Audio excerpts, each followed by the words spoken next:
listen. Never in my life associated the word boring with baseball. We know what's up.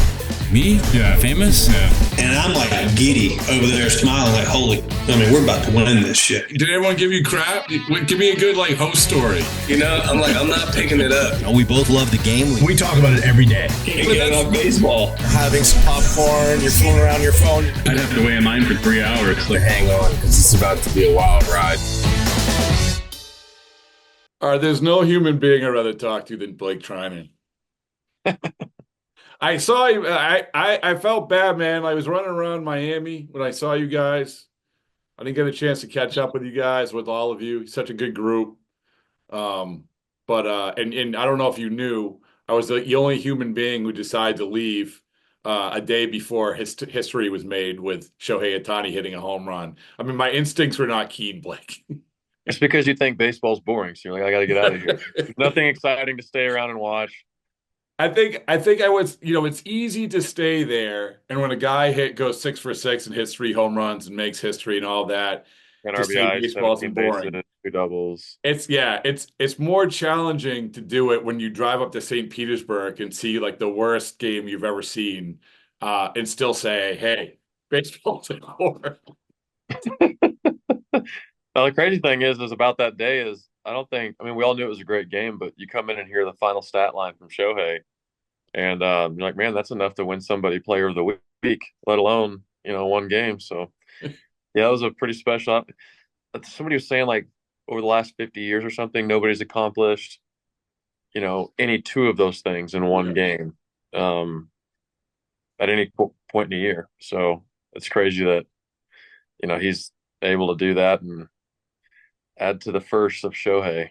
Yeah. Well, it's cool that your guys are having a cool year anyway, and it's great things to come. But it's great to be able to stop and have those moments, to have those moments of you can tell your kids, hey, I remember this game. Because let's be honest, Blake, and this is what I really want to talk about, but let's be honest. That night where I drove 4 hours across the state to see a terrible baseball game, that night where you stayed in Miami, you're going to say 20 years from now, remember that game. And you don't usually say that, but I think that's one of those games, right? Oh, for sure. 100%. And I was talking with our bullpen coach about it, and I've been so blessed in my career to witness so many cool things. And like, if you're okay with it, I can I'll just kind of tell you some of the things. Sure. And then the Shohei stuff. It's one of one, the stuff that he's done. So, my rookie year, I got to watch Jordan Zimmerman throw a no-hitter, like second to last game of the year, where Steven Souza Jr. makes an unbelievable game-saving catch, full Superman mode in left center. Then I watched the following year Max Scherzer throw 2 no-hitters. One would have been a perfect game if Jose Tabata didn't reach out and stick his elbow in front of a pitch. And so he got awarded first base, and they didn't keep him at the plate. Scherzer went on to strike out 20 against Detroit. Watched that happen. So I'm up to 3 no-hitters at this point. And then when I go to Oakland, I watch Sean Manaea throw a no-hitter, and then Mike Fiers throw a no-hitter. So I've been a part of a team to watch 5 no-hitters in my career. That's crazy. Oh yeah, and all of them were with the same coach being on the same team as me, Matt Williams. Really? So, yep. I told Matt, I said, I'll never see another no-hitter unless I'm on the same team as you. And then the other thing is, being personally, like, going to an All-Star game, closing out a World Series game, not the World Series, but a game in the World Series, winning a World Series. And then Shohei, Chris Taylor, walk-off homer against the Cardinals was pretty awesome in the playoffs to send us to the DS, because we were in a wild card game against the Cardinals in 21. Yeah. And then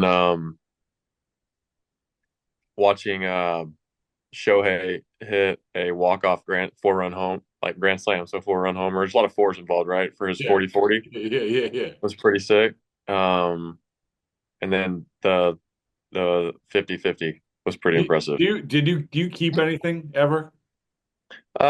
In what regards? Just like memories, memorabilia, like for instance, this is a terrible example, but one of the tricks of the trade in celebrations, I pick up the corks from the ground because they're good Christmas gifts.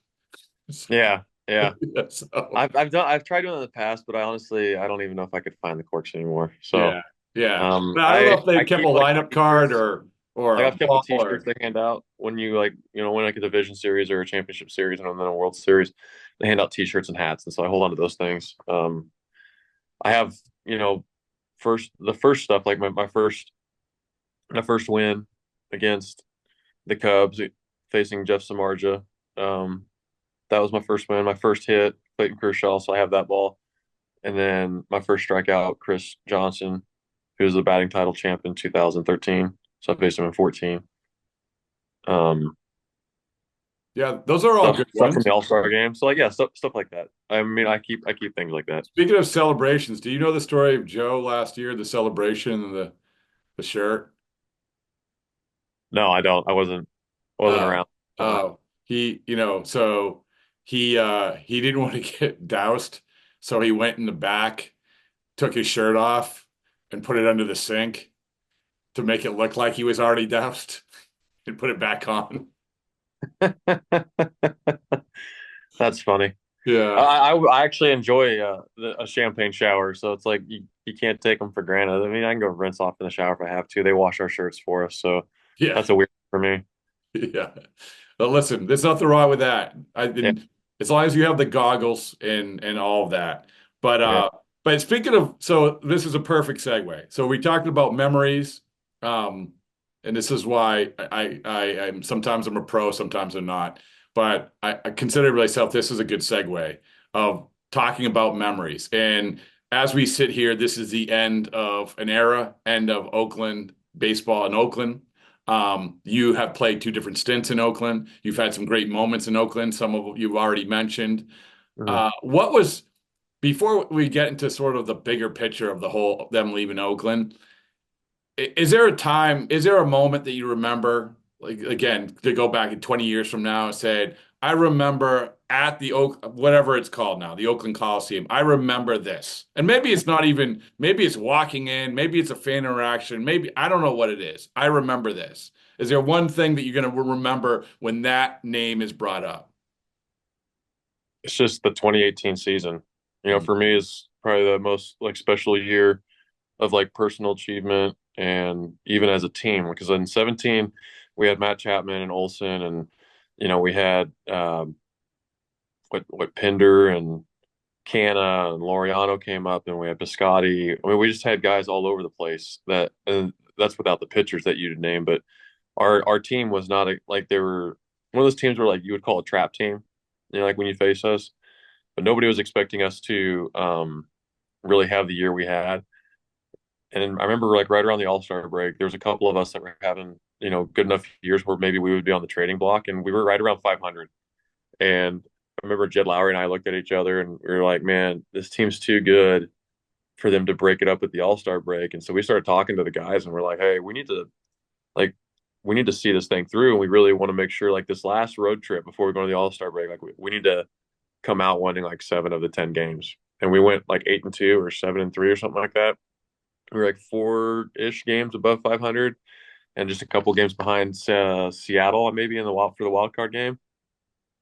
And the second half was insane. I think we finished the season out of the last like 80 something games, we won 60 something of them. So we were, yeah, I think the only series we lost down the stretch was Colorado right after the All-Star break, or maybe it was in September, and we got swept.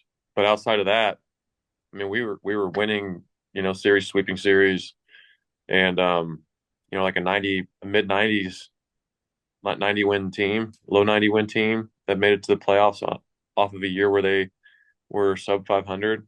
I've been very blessed in my career. I think I've only been a part of one losing season in my whole career. And Wow. Sorry, I'm back. Yeah, no, that's all good. But I have it on Do Not Disturb. My wife is FaceTiming me, so and she might try again. So I apologize. That's all right. It's all good. So yeah, I've been a part of. So like in, I've been very blessed. And so like in Oakland, the biggest thing is the fans are great. When I visited there with the Nationals, it's like, man, I could not play here solely for the fact of the vuvuzelas and the drums in the outfield. My head was just racketing back and forth. So like when I got traded there, I was like, I needed to get Advil ready or something because I love that they're passionate. Like the fan, and then once you're there, you kind of like you have all their cadences down, and you're like tapping your seat with them, and it's you become a product of your environment. And the guys out there in right field, like they're the best. So super passionate. They travel and watch all the games, so you get to know a few of the right field. Will's the guy. Shout out if he listens to this. Like he's a great. There's a bunch of very passionate and like good people out there.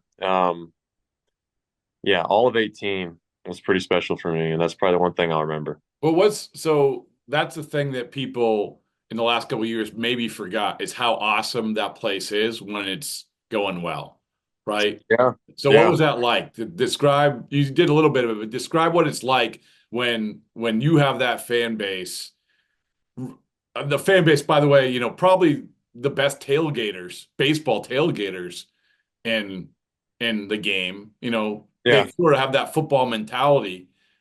it's all blue What's collar, that? all blue collar people. Yeah. Everybody there, they're hardworking individuals. And some cities have more of like a, like a, and this is not a slight towards anything, but like there's more of like a bougie atmosphere, But like I'm all about like the one thing that I love there is like how I was raised. We were middle class. My parents worked their tail off, and so we took joy in the little things. And I think when I see the fan base that came to Oakland, it was just like blue collar, hardworking like families that want to get out to a ballpark, and it's like you don't need like those fans weren't really given anything great when it came to facilities. They weren't really given anything like, and it doesn't have to be brand new. Just put something into it, you know. And the Hmm. only reason that thing stayed around for so long is because the Raiders were dumping money into it, is my guess. Yeah. And Yeah. so when the Raiders left, it's like things changed.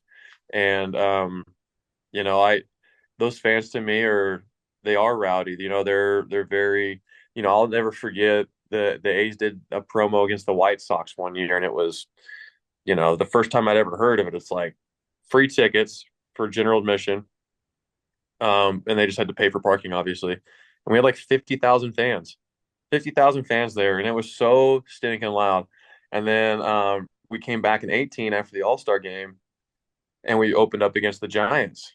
And I remember coming in that place, they opened up Mount Davis, and there was like, I swear, like 62,000 fans at a baseball game.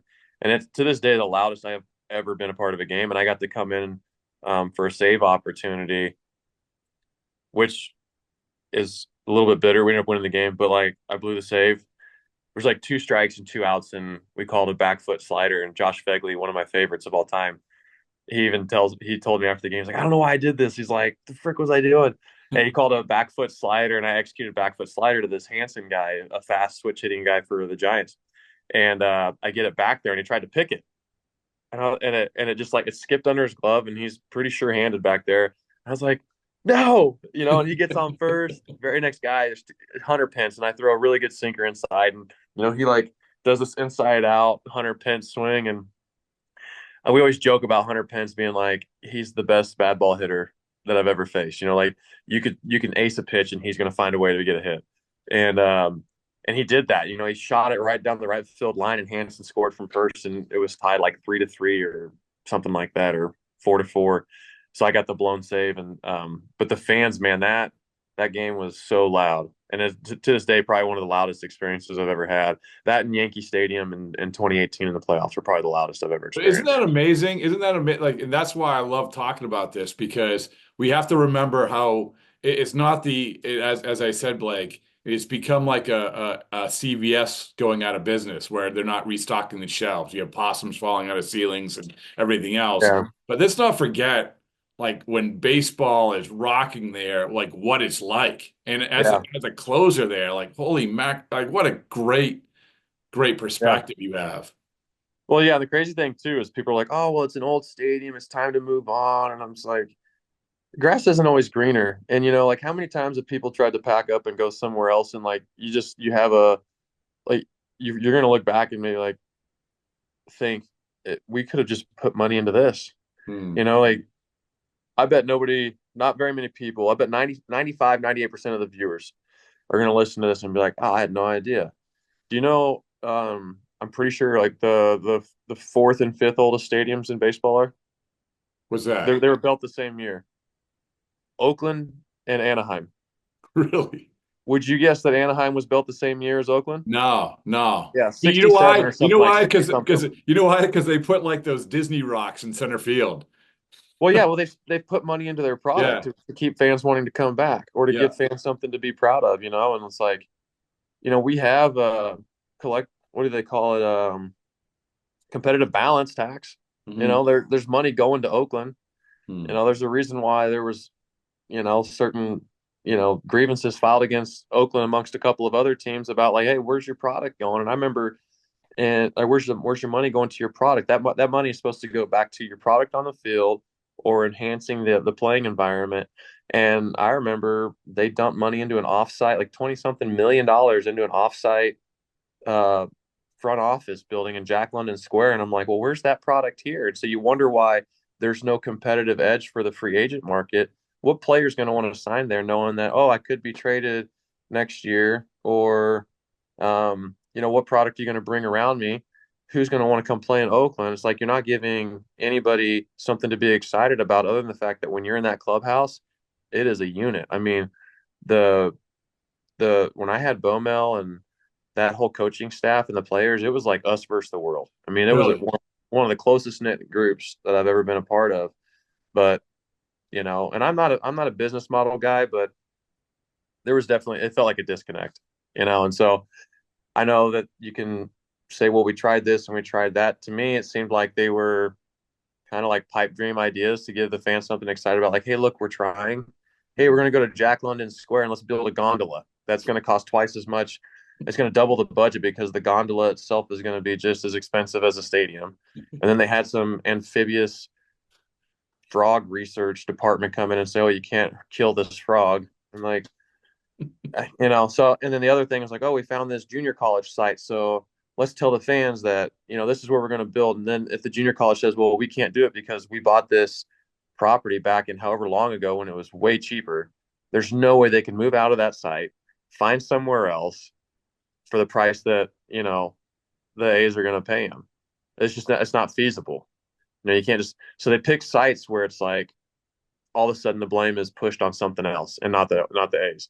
And then after about 5 or 6 years, oh, look, we've tried and there's just nothing we can do. So, well, let's pack up and move. And at the end of the day, that was their end goal anyways. And people will say, well, I'm sure, they were trying and they really wanted to stay, and there's more money in Vegas. There is 100%, Oh, yeah. but that doesn't always mean it's better. Yeah. You can't just always. So, but they're, and I don't live that life. I don't walk that walk, nor do I want to walk the walk of an owner and the type of decisions they have to make. So it's like, I'm not sitting here blaming them or chastising a decision. I don't think they could care less if I said anything anyways. Yeah. They're where they're at for a reason. Billionaires are billionaires for a reason, so they make calculated decisions. I just feel bad from a fan base. Like, some of the greatest history in baseball is going to be around Oakland.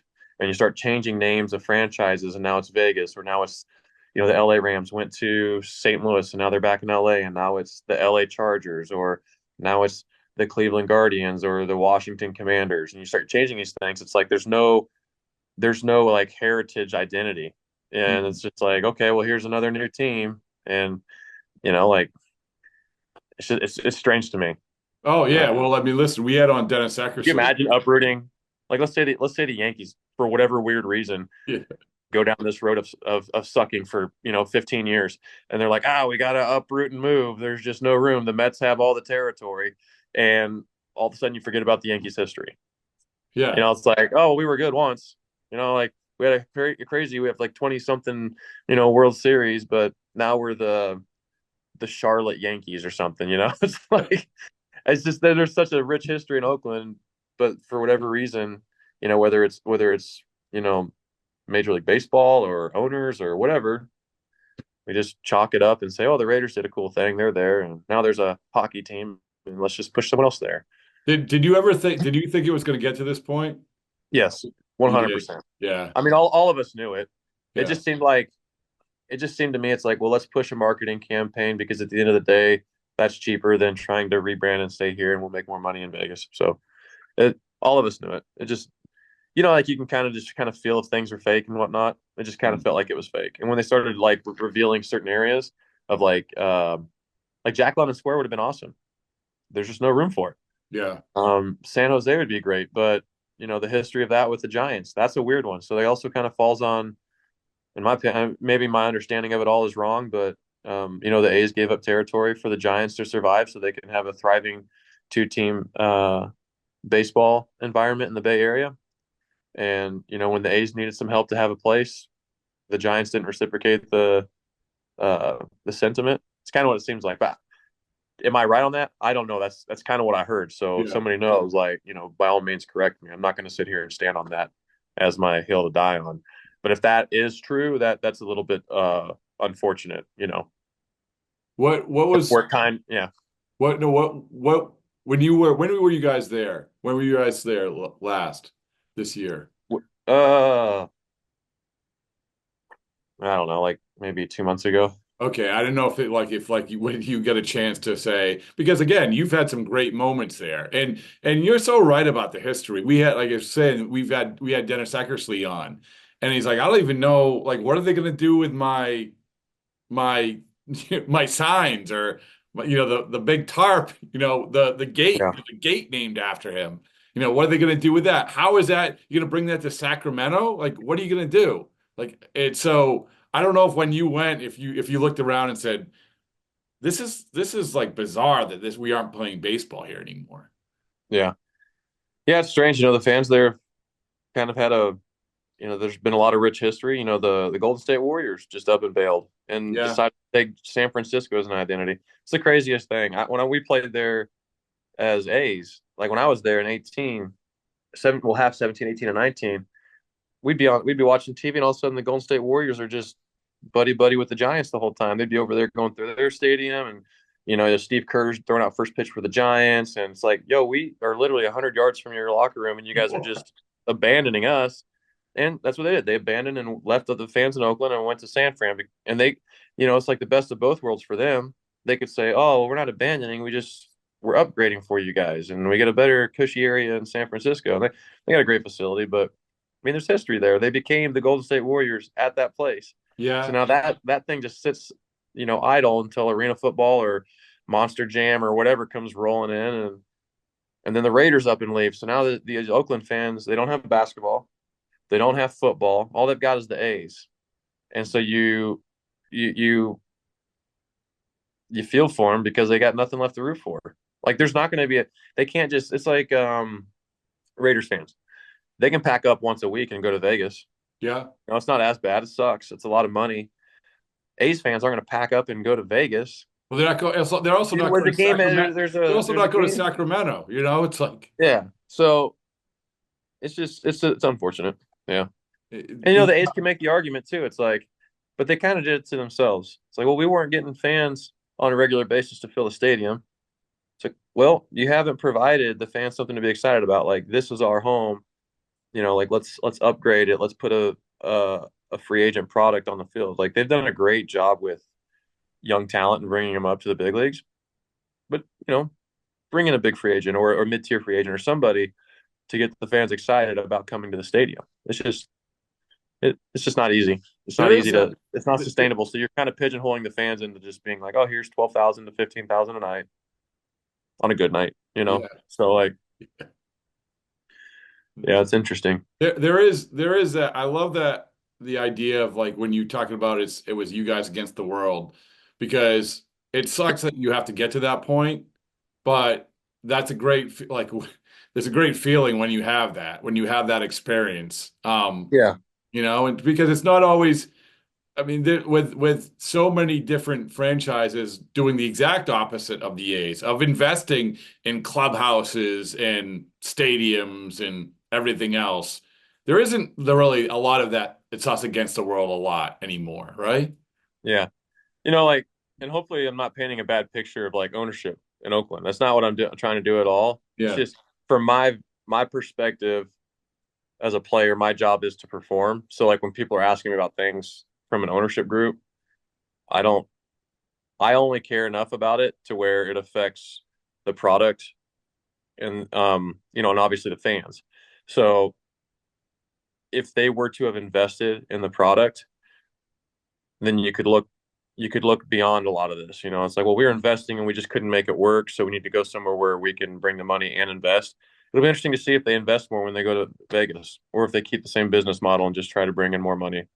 You know, so but my time in Oakland was great, and the coaching staff and the players were awesome, and the fans were great. So um, I'll and it was cool to have those years, especially from the team that decided to draft me. A lot of people might not know, but I was drafted by them originally. They traded to the Nationals and then traded back to the A's. So and yeah, being able to play there and go to the playoffs with the team that drafted me, and maybe not having the success that we were hoping to have down the stretch in the playoffs was a little unfortunate, but man, those are some of the best memories in baseball I've had. What did you know about Oakland when they were drafted to? My dad actually told me that, hey, the A's took you, and then I got a call. So That was it. it was very. I thought I was going to go probably top 5 rounds, just from. People tell you all the time, so whatever they tell you, expect to be 3 rounds later or something. So, but I was sitting there and my name wasn't called for a few rounds, and I was kind of getting a little bit disappointed.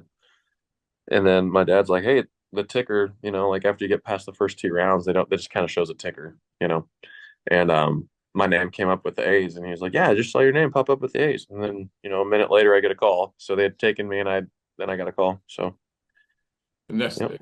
and then next thing you know, you're Googling Oakland. Like, what's No, in? I knew about Oakland. Yeah. Yeah, Well, I I don't knew know. about I mean, the three-headed. I I knew hadn't about been the to Oakland three-headed until I monster was there. whatever in my 30s. So I knew about Hudson, Zito, and Mulder, and Mark McGuire. I knew a lot of those did you read guys. Moneyball? Did you watch Moneyball? I did not read it. I did watch it, and yeah, it's interesting watching it and then finally meeting Billy Bean for the first time. So, yeah, it was a. Who knows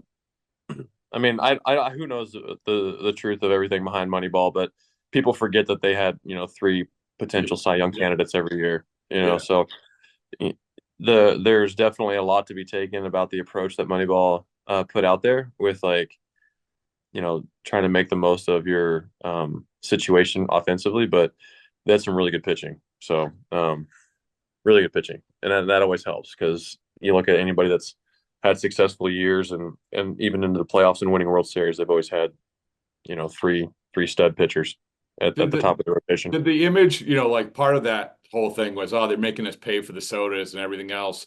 Did that, and so you go there with that, you know, or idea. Was it like that, or was it that sort of a dramatization? No, a lot of that's going to be movie drama. Yeah. If there was, then I don't know, but it's no secret. It's not like Oakland had the greatest facilities, but they did the best that they could with what they had, and like the way that the stadium was built, it's not like they couldn't pipe in kitchen ventilation, so you didn't really have a kitchen there. It was more of like a breakfast bar, and they'd bring in hot trays, and they'd cook elsewhere in the stadium and bring it down to you. And it's like, so those are things that are different, that are very underwhelming compared to like other clubhouses, pretty much every other clubhouse in baseball. But with it being such an old stadium, it would be kind of hard to have your own like modernized Right.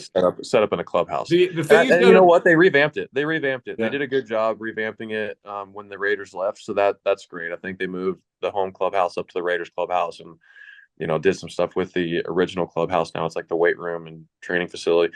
Like they did a good job. So that for that, I think kudos to them. Because they needed the space. Yeah. The last thing about the A's is, if you could take one thing, if they, like, a lot of people are taking stuff, right, from there. If you say, Mhm. okay, you can take one thing from there, what would it be? I think it'd be cool to get a couple of like the seats from the stands, like the fold down like plastic seats, Yeah. and like have like a game room and put a couple like those seats like on a platform or something. So like if you're playing pool, you got like a Coliseum seat. I think that'd be kind of cool. But I don't know. Yeah, no, that's a good one. Or maybe take a couple of the bases. I got this, yeah, I'm not gonna tell you my idea. I'll tell you off. But I've All got right. some cool ideas for when I'm done playing, on things that I'd like to start making. And All right. I ran across this idea the other day. So, Wow. whenever you Wow. hit the recording button off, I'll tell you Yeah, about I my idea. will. I will. I'm like, man, what a tease for 5 years from now for all the people listening. Stay tuned. Yeah. Yeah. Hey, so the last thing is I just want to touch on, we're sitting here a few days before the postseason. And there's a lot we can talk about, but I just want to ask you, just how do you feel? Like, you've been in postseasons before, being around the team, seems like you guys are pretty optimistic, but how do you feel about things heading into the postseason? I mean, here's the deal. There's no secret that like we're very slim on arms. Um, and it's not because of talent. It's just because the injury bug has hit us. And Jack Flaherty's a great starter. Walker Buehler's coming into his own again, and he's one of the best big game pitchers I've ever seen. So we're banking on Walker being that workhorse and that nail in the coffin whenever we need him to come out. And then Yamamoto having him back, and there's a reason he signed for 300 million, because he's got phenomenal stuff, and he knows how to pitch in the playoffs too. He's done it not in the big leagues, but he's the most decorated pitcher out of Japan. So for us, the thing that we're going to rely on is just our grit, our want to, and obviously our talent is. I mean, it's matched by few, if not none, when it comes offensively. We're just going to need guys to do what they're capable of doing, and I think when you're in the playoffs, it doesn't matter how good you are or the names on the back of the jerseys. It's anything can happen. You need health, fortune, and talent. And at some point, you're going to need to be a little bit lucky. Mhm. And if you can stay healthy with what you have going in there and execute, then we'll be fine. I truly believe that like our team, we're in a unique situation, but if any team can handle what we've gone through, our team is designed to handle it. So I'm excited. Anytime you get a chance to go to the playoffs, you have to like your chances. And there's a lot of teams this year that are really good, but it's also one of those years where there's a reason why there's not a 100-win team. Right. Right. So there's just a lot of, whether it be injuries or the competition's just getting tougher. So like it's interesting. It's hard to put your finger on it, but the playoffs in general, like I like our chances. The team we're playing right now, really really talented team, maybe the most complete team top to bottom. The Padres, Uh, yeah. when it comes to like starting pitching depth, and their lineup is hot right now, and they've got pretty solid players throughout. So yeah, I think there's going to be it'll be a fun October, that's for sure. Well, it give me an excuse to go back out to Los Angeles, so I appreciate it. And Yeah. so now I'm going to hit really end of the record button. So now you can tell me your idea that everyone's going to find out in 5 years. So thanks, Okay. Blake.